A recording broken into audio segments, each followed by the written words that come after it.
All right, so we have another thing from Jordan Peterson to be looking at here, the skeptic community hero, the big time guy now. Now, he sent out a tweet. I guess he wrote like an article or something like that on his website, like some kind of piece. And he entitled it, "The Moderate Leftists Should, as Dave Rubin has, separate themselves from the authoritarians."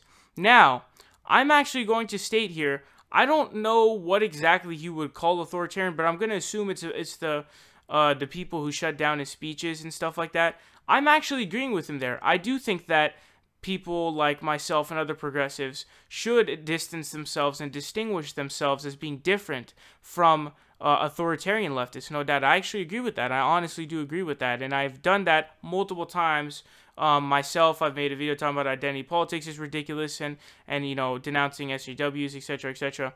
And I agree with them there.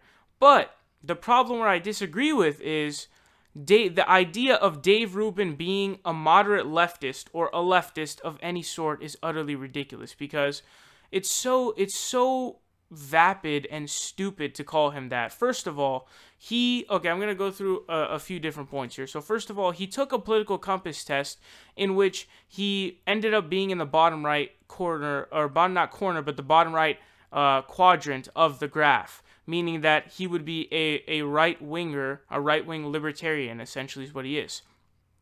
Second of all, he has said recently that he would vote for Donald Trump in 2020 if the options remain pretty much the same, being Elizabeth Warren or Bernie Sanders, which Elizabeth Warren and Bernie Sanders are not crazy leftists by any means.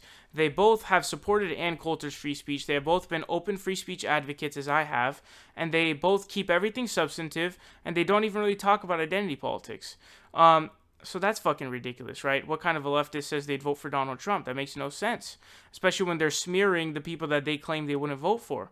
On top of that, he himself has stated that he's a classical liberal, which is basically a libertarian. Check it out. So as I told you before we started, and I hinted at here, so I came from the progressive world. I now view being progressive basically as a mental disorder or something. But I consider myself classic liberal, which really is conservative in a lot of respects. It's libertarian, essentially. Yeah, it's technically defined as conservative or libertarian. So I'm somewhere in there.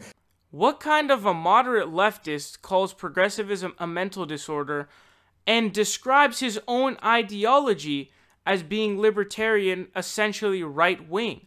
The dude has constantly come out against virtually anything that the government does. In fact, I did a video about his dumbass climate change comments where he's basically saying, oh, you know, no, usually it's the dumb government is the problem, not the solution bullshit, right? So if your entire belief system and your political convictions, by the way, he didn't really have any convictions because he's been flip-flopping for days now, but at this point in time, if your supposed convictions are, you know, set around this government is the problem, you are not a leftist, because you know, especially when you get further and further left, but liberals, the whole idea is government intervention into the economy while preserving civil rights is essentially the way that I would describe liberalism as a whole. It's a focus on civil rights and a demolishing of things like the Patriot Act and NSA spying, while advocating for government intervention within the economy, whether it be welfare or regulation, etc., etc. And so, with all of that monsoon of evidence as to why Dave Rubin, by the way, classical liberal, is a libertarian, it's today's conservative. So if by all that evidence that I presented to you, you still think that Dave Rubin is a leftist, not only is there nothing that's going to change your mind, but you're probably an idiot.